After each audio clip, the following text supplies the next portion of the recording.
밝은 면 친구들 안녕하세요. 저는 지금 미국에서 5년째 살고 있어요. 미국은 정말 멋진 나라랍니다. 오해하지 마세요. 하지만 아직도 가끔 저도 모르게 뭐라고? 하고 생각할 때가 있어요. 제 이야기를 한번 들어보세요. 무엇보다도 미국인들은 정말 많이 웃어요. 제가 맨 처음 이 나라에 왔을 때 제가 만나는 모든 사람들이 절 만나서 정말 반가워하는 것처럼 보였어요. 물론 기분은 참 좋았지만 좀 이상하기도 했죠. 그런데 저도 딱 한 달 지나고 나니 사람들을 보며 항상 미소를 지어주는 사람들 중 한 명이 되었답니다. 그리고 미국 생활 초반엔 사람들이 오늘 기분 어때요? 할 때마다 진지하게 설명했었거든요. 하지만 한번 바리스타에게 직장에서 얼마나 스트레스를 받았었는지 구구절절 늘어놓은 후로 그 말이 그들만의 안녕하세요였던 거구나 하고 깨닫게 됐죠. 물론 그 바리스타는 제 이야기를 좋아한 것 같았지만요. 이제 제가 미국에서 샌드위치를 사러 갔을 때 얼마나 흥분되고 압도되었는지 말씀드릴게요. 여기선 샌드위치 하나에도 선택의 폭이 엄청 넓어요. 당연히 처음으로 미국식 샌드위치를 사던 날은 빵이며 치즈며 재료를 하나하나 꼼꼼히 고르느라 20분도 넘게 걸렸답니다. 미국 사람들은 진짜 말도 못하게 친절해요. 그리고 그건 정말 멋진 일이죠.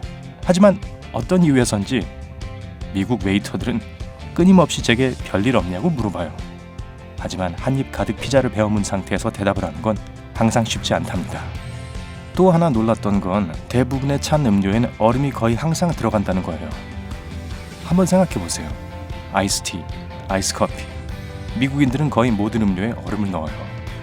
다들 이가 튼튼한가 봐요. 그건 그렇고 여기 사람들은 피클도 참 좋아해요. 만약 여러분이 미국에 오신다면 주문하는 모든 음식에 아니면 최소한 사이드 메뉴에라도 피클은 무조건 들어가 있을 거예요. 진짜예요. 믿어보세요. 심지어 피클 튀김도 있다니까요. 음식 이야기가 나온 김에 알려드릴 게 한 가지 더 있어요.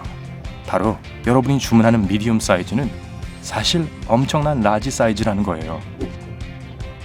제가 처음으로 미디엄 음료를 주문할 땐 그렇게 클 거라고는 상상도 못했어요. 다 마실 엄두도 안 났다니까요. 미국식 샐러드도 처음 봤을 땐 엄청 놀랐어요. 예를 들어 이탈리아에서 샐러드를 주문하면 토마토, 오이, 피망 등 여러 채소가 가득하잖아요. 그런데 여기에서는 양상추 말고는 거의 들어간 게 없어요. 팁 문화도 미국 생활에서 쉽지 않은 부분입니다. 기본적으로 전체 금액의 약 15에서 20%의 팁을 줘야만 하죠. 그런데 저는 산소에 약해서 거의 10분 정도는 계산기랑 씨름하는 것 같아요. 혹시 팁을 잘못 계산할까 불안해서요. 이제 음식 얘기는 그만하고요. 아파트 얘기도 재미있는 게 있어요. 예를 들면 여기는 13층이 없어요. 네, 어떤 이유에서인지 미국에서는 13이 불운을 상징한다고 하더라고요. 저는 13을 제일 좋아하는데 좀 아쉬운 일이었죠. 제 미국인 룸메이트는 집안에서 항상 신발을 신고 다녀요. 처음에는 그 친구만 그런가 했는데 나중에 보니 다른 사람들도 다 그러더라고요. 집안에서 맨발로 있거나 양말만 신고 있는 우리 문화랑은 정말 많이 다르죠. 그리고 평범한 집도 대부분 옷방이 따로 있어요. 옛날에 저는 항상 옷장 하나에다가 모든 것들을 쑤셔 넣느라 고생했던 기억이 있거든요. 사실 옷방이 따로 있는 건 정말 좋아요. 진짜로요. 미국이 진짜 자유의 땅이구나 하고 처음 느낀 건 밖에서 파자마를 입고 다니는 사람들을 봤을 때였어요. 여기 사람들은 정말 타인의 시선을 신경 쓰지 않나 봐요. 그런 사람들을 보면 아직도 좀 이상하긴 하지만 확실히 재밌고 자유로워 보이긴 해요. 제가 미국으로 이주하고 2, 3주쯤 지났을 때 제 새 친구들이 저를 하이킹에 데려갔었어요. 확실히 미국엔 다닐 곳도 많긴 하죠. 그리고 5년이 지난 지금은 저도 꽤 즐긴답니다. 가끔씩 그저 방콕만 하는 주말에서 벗어나 새로운 재미를 느낄 수 있으니까요. 네, 저는 주말에 TV를 아주 많이 봐요. 그리고 미국의 광고 시간은 정말 엄청나요. 광고가 너무 길어서 한 번은 광고 중에 진짜 잠이 들어버렸다니까요. 하지만 프로그램들은 정말 기다릴 가치가 충분하답니다. 또 하나 놀란 일은 미국에서는 어디서나 국기를 볼 수 있다는 거예요. 심지어 해변에 가서도 미국 국기 무늬의 비키니를 입은 여성을 볼 수 있죠. 미국인들은 국기를 정말 좋아하나 봐요. 반면에 미국 화폐는 다른 것보다는 덜 흥미로워요. 대부분의 나라들은 지폐 가치에 따라 색이 다양하잖아요. 그런데 미국은 모든 지폐가 거의 같은 녹색 계열이에요. 불평하는 건 아니지만 지폐가 형형색색인 게 좀 더 멋지지 않나요? 또 하나는 미국인들은 결코 게으르지 않다는 거예요. 일을 많이 하는 데다 휴일도 1년에 며칠밖에 없어요.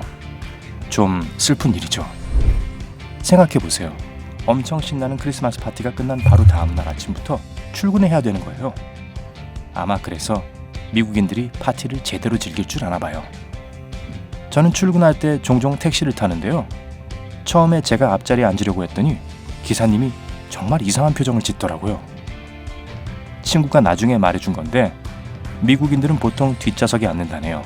어느 좌석에 앉느냐에 따라서 기사분이 당황하실 수도 있다니 제가 느끼기엔 좀 이상해요. 하지만 미국의 운영 방식들은 멋진 게 많아요. 살면서 유일하게 신경 쓰이는 건 신용카드의 비밀번호 없이도 결제가 된다는 거예요. 뭐 제가 아직 신용이나 직불의 개념을 정확히 몰라서 그런 건지는 몰라도 왠지 좀 안전하지 않은 것 같아요. 그렇지 않나요? 하지만 저를 진짜 무섭게 하는 건 공중 화장실이에요. 왜 화장실 문에 틈이 그렇게 넓은 거죠?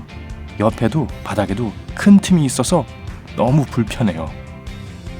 그리고 몰래카메라 범죄 관련 뉴스들도 많고요. 제게 화장실은 좀 불안한 곳이에요. 반면에 미국 식료품 가게들은 정말 훌륭해요. 카페에서처럼 물건 하나를 사더라도 선택할 수 있는 범위가 아주 넓죠. 하지만 저를 가장 당황하게 한 것은 표시된 상품 가격에 세금이 포함되어 있지 않다는 거예요. 그건 좀 혼란스러워요. 에어컨도 문제예요.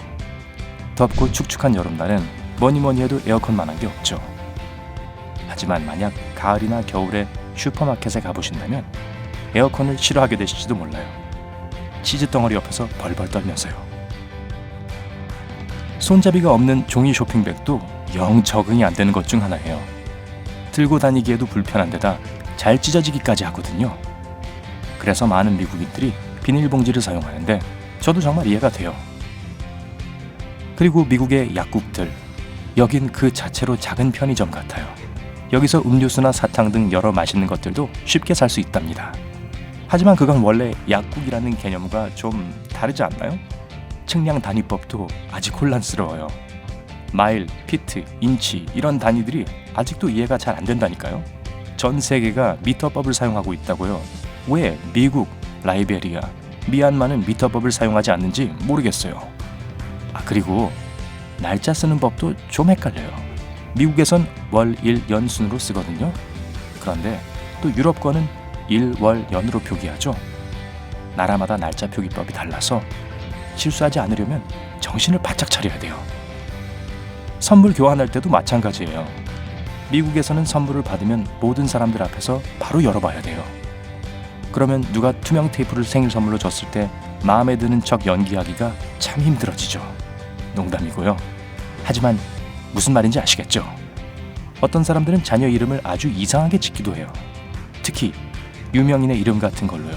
때로는 괜찮기도 하지만 어떨 땐 좀 어색하고 솔직히 웃기기도 해요. 그리고 제 미국인 친구들도 이 의견에 동의한 것 같고요. 하지만 제가 가진 가장 큰 궁금증은 왜 미국인들은 좀 더 자주 해외여행을 하지 않느냐는 거예요. 국내선 비행기를 타거나 차로 국내를 여행하는 게 더 저렴하긴 할 테지만 새로운 문화를 경험해 보는 것도 재밌지 않나요? 제가 미국에 와서 미국의 매력을 알게 된 것처럼요.